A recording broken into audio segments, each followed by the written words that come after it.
Good morning, dear people of the internet, and welcome to the end of your time on the internet and the beginning of your healthy brain, because those things are mutually exclusive. That was sarcasm, of course. I found this new trend of people putting all of their hobbies in a bag and dragging it with them or something, and it has a lot of paradoxes, so we need to talk about it. As someone who drags 2 bags with them every single day, I feel certified to talk about this, and I will do a little bag tour at the end of the video because it serves a purpose in the context of this video. Before we get started though, I have this very delusional plan of this channel helping me through college and beyond, so it would be wonderful if you want to help me with that, which is free, and you can do that by subscribing and watching my videos, which is great if you want to do that, so thank you for that. Now let's get started. To understand exactly what we're talking about, I need to show you one of the million videos of people showing off their so-called analog bags. If you are just as bad as I am at scrolling on your phone around the holidays, I wanted to share with you what I'm doing to help prevent that this year. I bought this LL Bean boat and tote for the purpose of making an adult boredom bag. I think I've seen some creators on here call it an analog bag, but I'm really just calling it my stop scrolling bag, and I put in a bunch of fun things that would help me to get off my phone and to be off technology for the holidays, because I know it's especially hard for me to go home and then not have something to do, and I always resort to scrolling on my phone, and I really don't want to do that. I want to be present with the people around me and just present for the holidays and for the end of 2025, so I wanted to share with you everything I've packed in here. So the first thing is a magazine, self-explanatory, but it's very tangible. This is the Christmas one from Magnolia, and I actually found on Amazon this New York Times game book. It's like all of the Wordle connections, mini crossword, all of those things, but in a book form. And so I thought that would be really fun, and you could also do it with others and work on it together. So I'm excited about this. And I just put a journal in here and the book that I'm reading currently.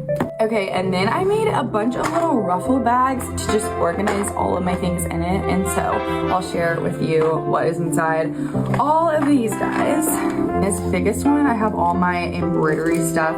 So I've got the hoop that I'm working off, a bunch of scissors and thread.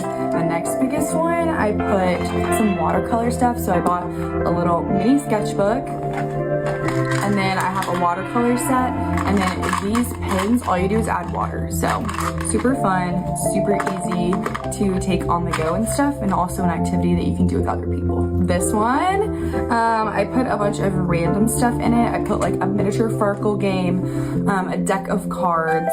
I also put my brick in here because we're traveling a lot for the holidays, and so I'm gonna brick my phone and then hopefully like grab something in here. And just this cute little one, I just put a bunch of thread colors just so that I can really do any project that I want or start a new project without having to be like, oh, I don't have all my colors here and stuff. And then I just put some cute little charms and a little ribbon on it.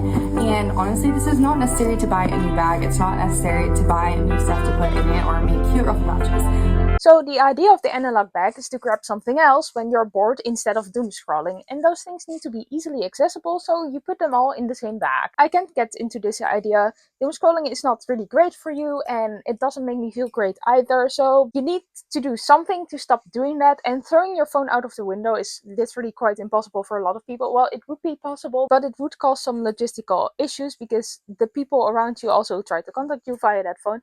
So replacing it with something else makes logical sense here. People would put their hobby stuff in a bag because it's easy to grab and easy to take with you. There are just too many options of things to do in such a bag for me to decide, especially when I'm bored, which is not the moment I'm very skilled at making choices. And say that you're not used to doing this, and these bags look kind of heavy, so you will need to take it with you. And you're meeting a friend, which is a 15-minute train ride away, for example, to get some coffee. Are you really gonna take that back with you for the 15 minutes? And are you really going to pull out your coloring stuff in the middle of a cafe? I'm all for that, don't get me wrong, but I'm just not seeing a lot of people do that. It's a habit that you got to learn, and also you gotta get over the fear of other people seeing you do things, which is a big hurdle for a lot of people. And with building a new habit like this, it's really easy to do it like twice and then never do it again. I think that's a likely outcome for a lot of people participating in this trend, because it's a trend. Like, how many people do you still see around with a Stanley Cup or with a Labubu? A few, I'm sure, but way less than a few months ago. The video we watched was more about the idea than what is inside of the bag, and the creator even said that you don't don't have to get new stuff to put inside the bag, which I really appreciate. Like, the overconsumption here is already big enough. So maybe this trend is actually different and will be good for a lot of people's mental health. Or at least that's what I thought before I saw this video. Here's everything in my analog bag, aka my activity bag, to keep me from doom scrolling, and it is absolutely working. So I'm currently using a Trader Joe's tote, and I absolutely love it, but I'm kind of already outgrown it, and I'm trying to keep it as long as possible. So my most recent purchase is this book from Dolly Alderton. I've been wanting to read it for about a year now, and I've already read 4 books this year, so I was like, okay, I'm gonna go ahead and purchase it. The next thing, I actually saw on TikTok, it's called Lifeline's Flow Art. It's basically paint by numbers, but you get these little markers, and it's really cool. They like attach and unattach, but they stay connected. Cool. And I went with the like farmer's market, very vibrant colors. This I'm really, really excited about. Everybody on my FYP has been talking about either like bedazzling or needlepoint, and I figured I could go ahead and try both. So I picked up these little rhinestones, and this is gonna be for my Galentine's party in a few days. So I actually haven't tried it yet, but why wouldn't I like it? You know what I mean? And then the one thing I'm very intimidated by is needlepoint. I'm so scared to open these up because I don't want to mess them up. And like, look how cute that is. I'm obviously in my sewing era, so I'm like, I need to do this. And it was only 99 cents.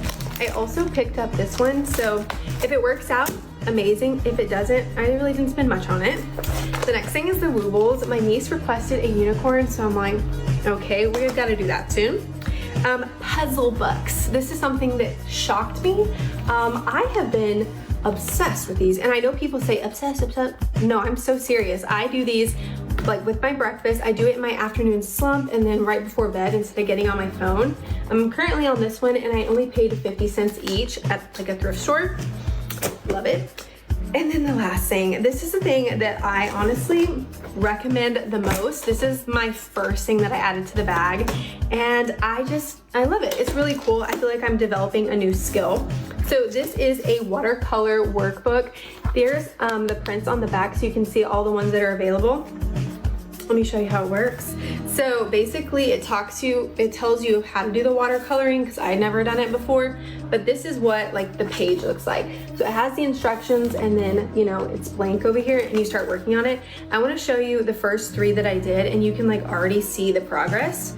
So here was number 1. I'm gonna flip back.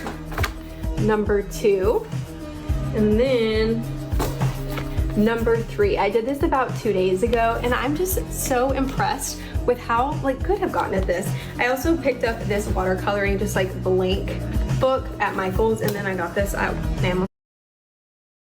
It's not that great, so I'd pick out a better one.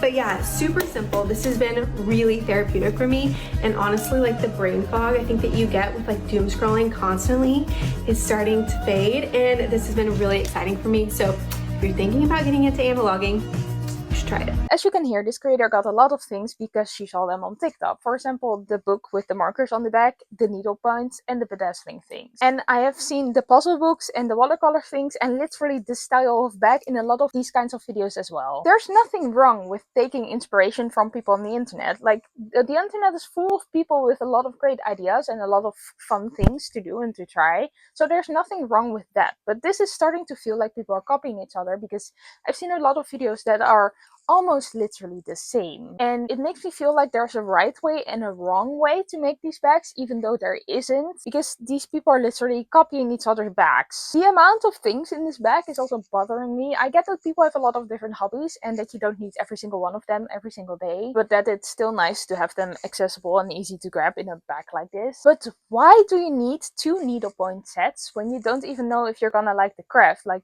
you're scared to try it. It's good to try it once, but why do we need 2 of them?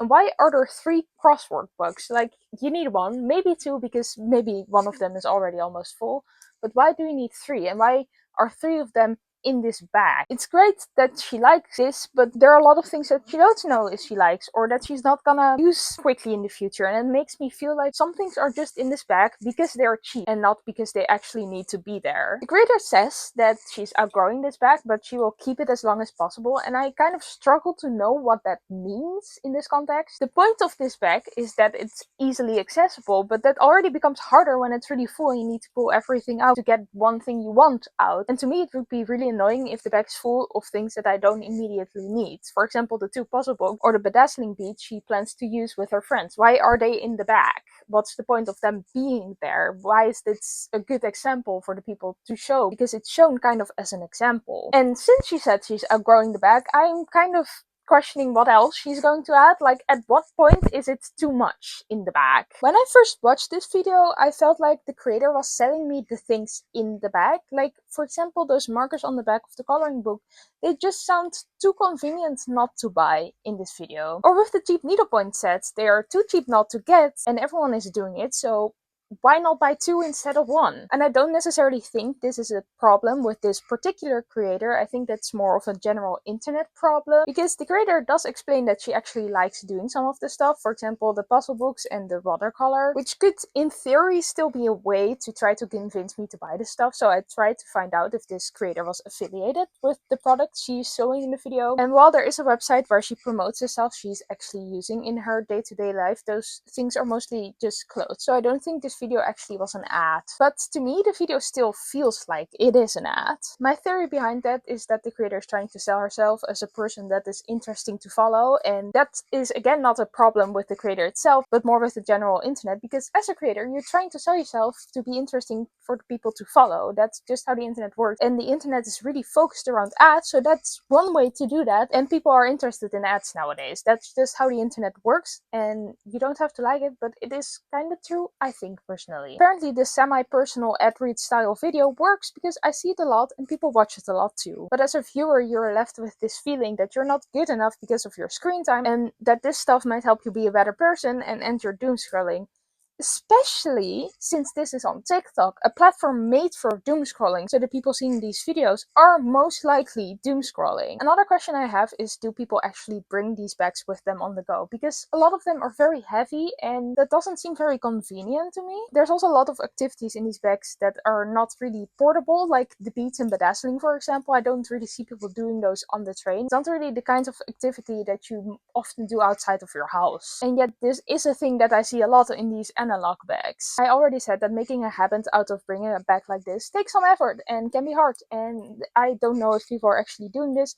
And another question that I have here is, when are people using these bags? Because sure, some people have a very long commute. For example, I travel over an hour to go to school on the train every single day, and so I need to bring things to do on the train because otherwise I go mad. But most people don't, and a lot of people also travel by car, for example, and you cannot do anything while driving a car. You cannot do your needle points behind the steering wheel yet. That's not how the world works for most people. There are self-driving cars, but I assume people are not using those. I have not heard this trend coming into existence because of long commutes, so that's not the reason, and that's not necessarily when people are doing these things. In the first video, the creator mentions that she uses the stuff in the bag to do at home after a long day, and that she wants to bring it to the holidays to her family to do over there, so then it's nice to have everything in a portable bag, which explains why people are not showing off their analog closets. Like, it's nice to have something that is compact and all together that you can use at home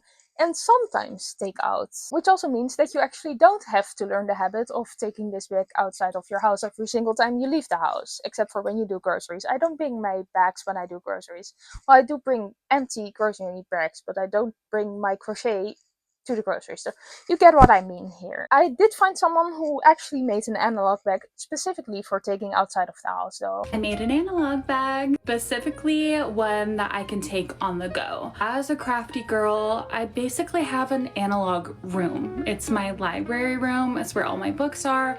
I have a whole table full of all my crafts, my needlepoint, my scrapbook, my crochet. I have a granny room. Love this trend going around of an analog bag. The idea of having a specific bag that I can take to a coffee shop or a park, like this is something that definitely could change as the seasons go on. If I have a crochet project instead of a needlepoint project, I might switch things out. Like month by month, we could do a little update and see what I put in here. For now, this is what I have selected to put in my little analog to-go bag. I will skip the first part of the video because she just explains how the bag looks and the charms and stuff on the bag, and we can see them through the entire video, so I don't think it's necessary to watch that all together. A lot of pens. I have my new little jelly pens that I just got, my favorite uni ball pens, and then also my midliners. Over here I have my watercolor stuff. I am huge into watercolor right now.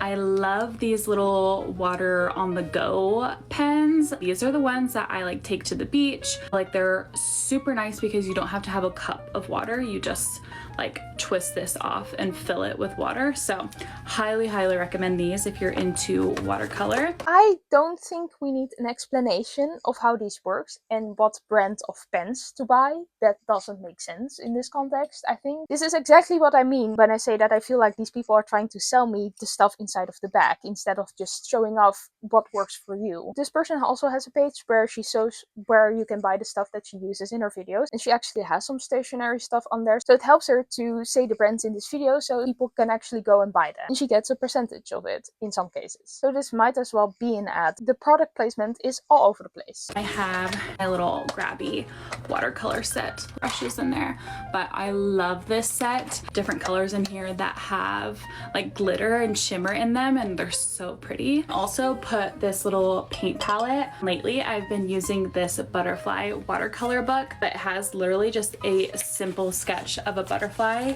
and you can go in and fill it all. This concept of just one special subject, and then you can just create all that you want. So I've got my needlepoint project. I haven't quite started yet, but I want to. I'm the Amy needlepoint canvas. Okay, with that on this side, I have like my little craft scissors and needlepoint scissors because I have them in a little pouch. This is my threader and picker for my needlepoint. I put in some magazines in here. I miss that feeling of just sitting down and just reading through a magazine like cover to cover. So I really want to find like specific magazines that I can subscribe to or just be consistent with buying their issues, whether they're like monthly or quarterly. First one is Pleasant Place. I found this in Bart's Books. This one is all about daffodils, so it has like a whole like daffodil study, and I just love that it's like very specific to one subject. And then I have my Calling All Horse Girl magazine. Obsessed with this brand. I've been buying every issue since they started. This one is so special because they featured Casey Musgraves. Very much for the horse girls out there. They have different articles, and fashion and lifestyle. They always feature someone. I love this magazine. And then we all know Flo's like paper books for like scrapbooking and journaling, but they do also have a magazine. Feature a lot of like cool artists. I love everything that Flo is doing. I've shared that I've really gotten into word searches. So I have my little word search book in here and my Sudoku book. I love this one. It's so pretty, and the Sudoku is very easy because I am a beginner. I also have my Kindle so I can read through any arcs that I have on here. That's specifically what I use my Kindle for. I have some poetry. This is Miranda Cowley Heller. She's the one who wrote The Paper Palace. This is her poetry book. I love poetry. I don't love to binge it, so I just kind of like read it here and there. This is the one of choice for the bag. And I have my little productivity planner. This is from Papier. I don't know if they still make this specific one, but this is like my ideal planner. I love this one. And then lastly, I have my little shell clip. This I feel like will come in handy, especially if I'm outside and it's like windy. And I have some games. I have my playing cards and then bananagrams. I love bananagrams. I feel like it's the perfect activity to like do outside or do in a coffee shop. And that is everything. I'm so excited. I have been very hard on these bags so far, but I don't actually hate the idea of bringing something with you that you can do on the go, or having something at home that holds everything in one place that you can do because it's easy to grab. I don't hate the idea of these analog bags. I just don't like how they are presented on the internet, if that makes sense. To make my points more clear and tie everything neatly together, I want to show you my own bags that I bring almost every single day. Not because I think I'm better than all of those people's, to be clear. I also don't know what I'm doing, and those people also don't know what they're doing, because that's just how life works. Nobody knows what they're doing, to a certain extent.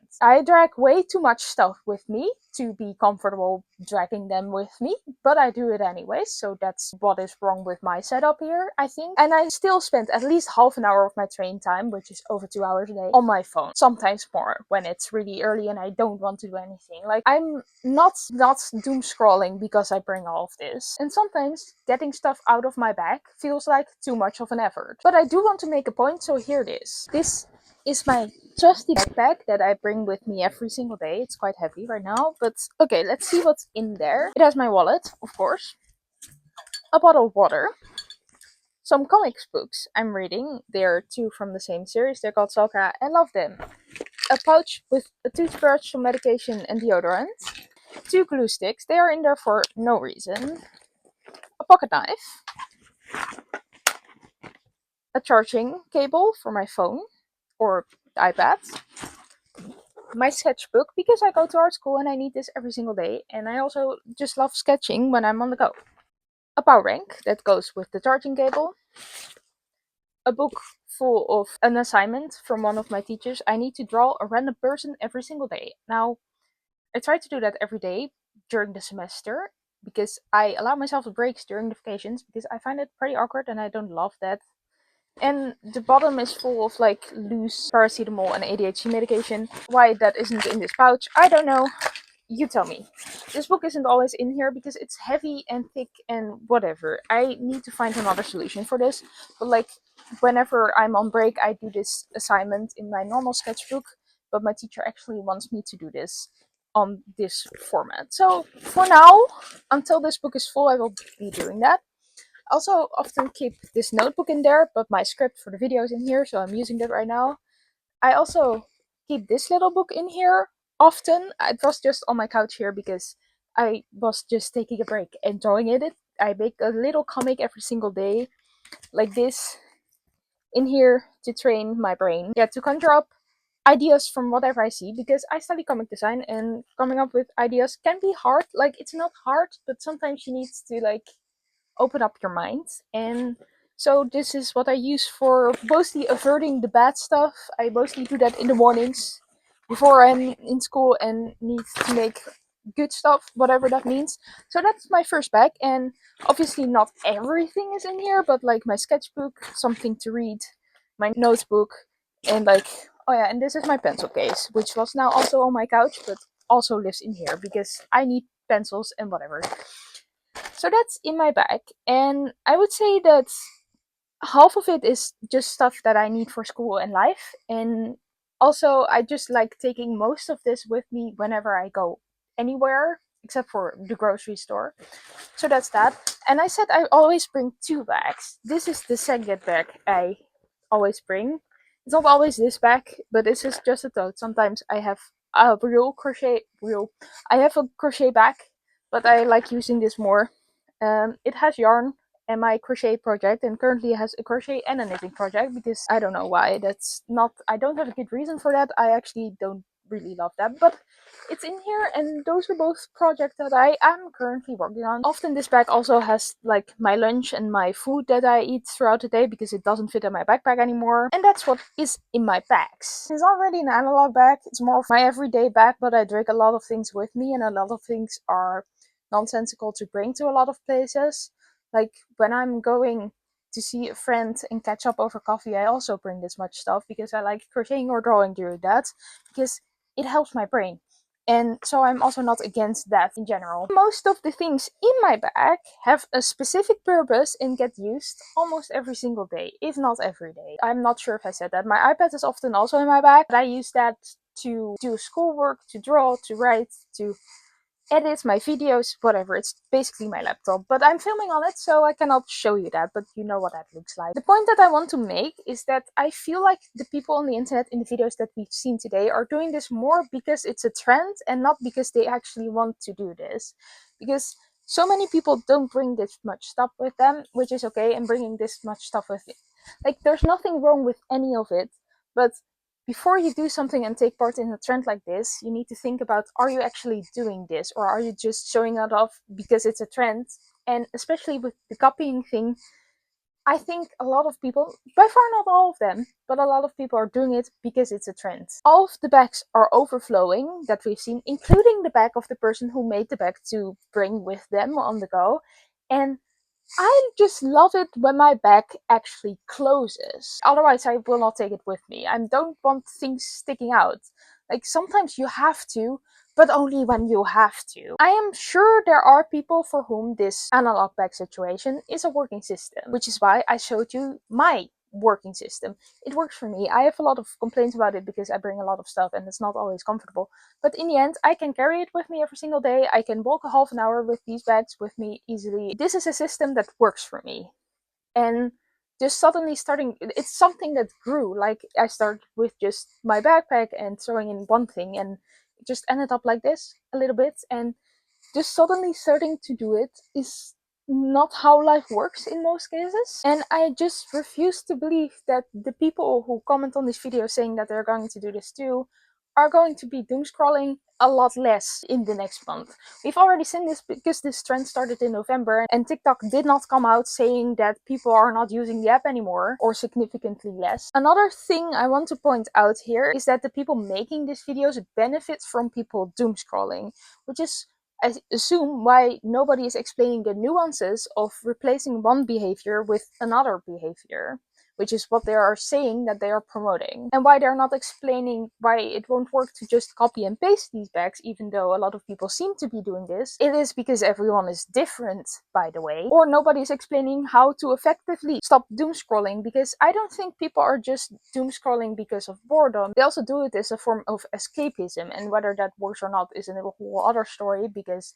the world but people use doom scrolling as a form of escapism from their own life. And if that's the case, just sitting down with a book or a coloring book in your own whirlpool of thoughts is not gonna make you feel any better. These internet people cannot solve that with all the things in their analog anti-doom scroll bag. And they don't have to solve that because they're not psychologists, but putting something on the internet comes with responsibilities, and they are acting like it is a solution to doom scrolling. For like 3 people it might be, and I'm happy for those people, but it's not a general solution that is going to work for everyone, or maybe even for most people. It feels more like people are copying this as a trend, which is how trends works, because it works and people get rewarded with views, likes and follows, and that's what the people posting on the internet eventually want. I also do believe that there are genuinely a lot of people trying to lose their doom scrolling habits in this world nowadays. I think that trends like these have some part of truth in it, that people actually want to lose doom scrolling, and the people making these videos know that, and the people making these videos also know that throwing a book in your bag to solve boredom or whatever is not new. People still do that and have been doing that for ages. But apparently we need more than that, which makes sense in a world where the European Commission has ruled TikTok as being too addictive. That literally happened last week. And why videos like these appear on my feed. Raw dogging boredom for 1 hour.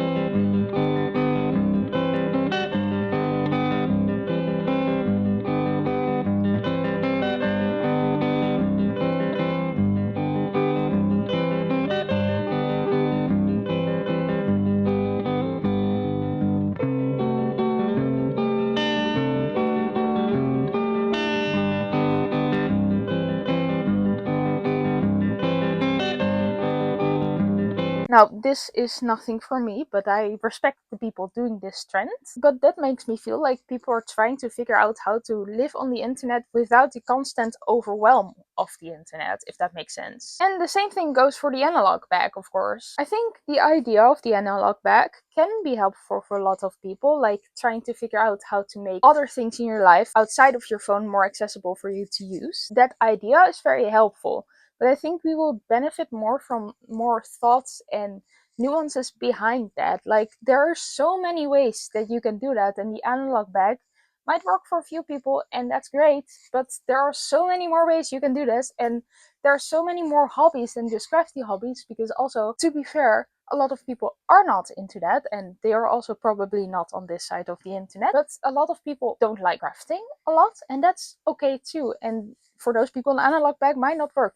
But like, this is not a one solution to not doom scrolling. And these people know that, and you know that, and everyone knows that, and that's not new information, and maybe they're also not presenting it like that. But also they are a little bit in a certain way. Like, they're saying that I want to stop doom scrolling and I saw someone else do this, so I'm gonna do that too, so it works for me. Maybe they find out that it doesn't work, and that would also be okay. But I find the way that this trend is presented very unnuanced, and I don't like that. And also, there is some kind of promotion of overconsumption going on here. Not as much as in other trends, but it exists. I am not gonna add my own advice on how to figure this part of life out, because you don't have the same brain as I have. I can be sure about that. This would be really creepy. But I would suggest that figuring out how this works for you in this context of doom scrolling less and figuring out what you like doing and how you can do that without first picking up your phone is something that you have to do whilst knowing yourself. You have to spend time with yourself, and some internet creator is not gonna help you with that. They might offer a suggestion or an idea that you want to try, but you don't have to try it, or it doesn't have to work for you. I would love what you standardly hold in your bag, and I would also love to hear what you think about the topic. Thank you for watching. If you liked my little video, please press the wonderful shiny like and subscribe buttons, and then I will see you next time. Ciao!